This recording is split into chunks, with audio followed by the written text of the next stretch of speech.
Robert Mugabe has been granted immunity from prosecution after his resignation as President of Zimbabwe, sources close to the negotiation told Reuters. The 93-year-old, who has also been assured safety in his home country, told negotiators he wanted to die in Zimbabwe and had no plans to live in exile, the government source said. It was very emotional for him and he was forceful about it, they said. For him it was very important that he be guaranteed security to stay in the country. Although that will not stop him from traveling abroad when he wants to or has to.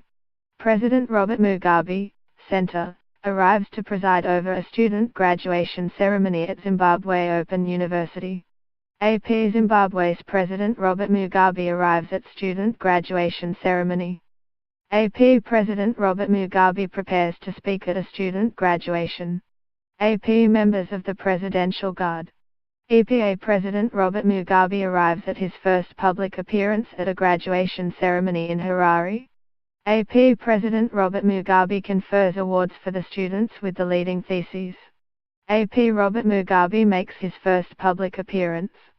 EPA soldiers stand guard as President Robert Mugabe attends a university graduation ceremony. Reuters President Robert Mugabe. AP Mr. Mugabe led Zimbabwe from independence in 1980 but stepped down on Tuesday after the army seized power and the ruling party turned against him. Emmerson Mnangagwa, the former vice president, will be sworn in as president on Friday. He greeted a cheering crowd on Wednesday night outside ruling party headquarters and promised a new, unfolding democracy.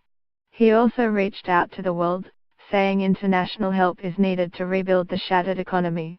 Mr. Mnangagwa, a former Justice and Defense Minister with close ties to the military, served for decades as Mr. Mugabe's enforcer, a role which earned him the nickname Crocodile.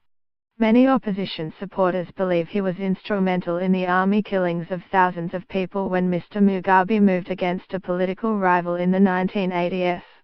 The 75-year-old said he had received messages of support from other countries. We need the cooperation of the continent of Africa, he said. We need the cooperation of our friends outside the continent.